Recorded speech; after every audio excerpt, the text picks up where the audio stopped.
action?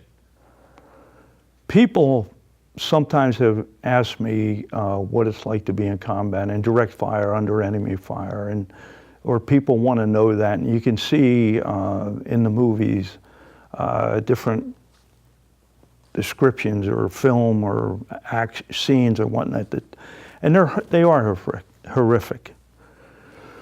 But the best analogy I've ever been able to give to somebody is if you could take a revolver, put a bullet in it, spin the revolver, put it to your head, and pull the trigger. That's what it's like.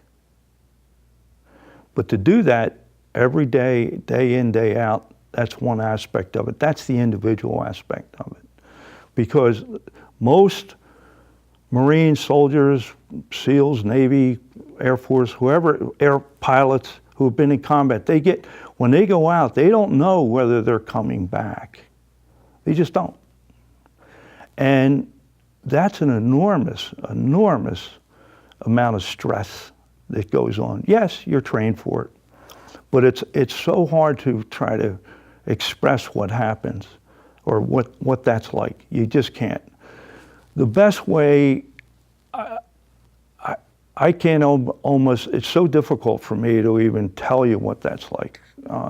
That's why I use that analogy. It's the quickest way I can tell what it is like, spinning that. If you look at the movie The Deer Hunter, they were playing that game, spin, that to me was driving me crazy. I could not sit in that movie theater, I had to leave.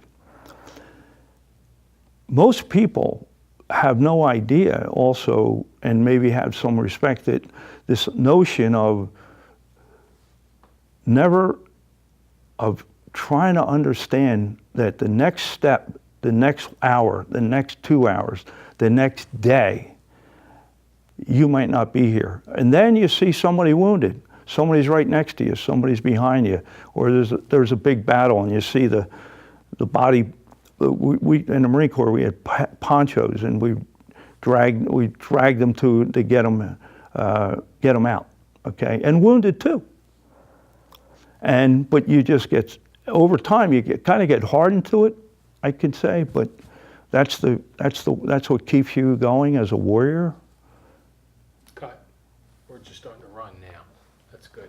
Got the gist of it. Here, let's do another picture here.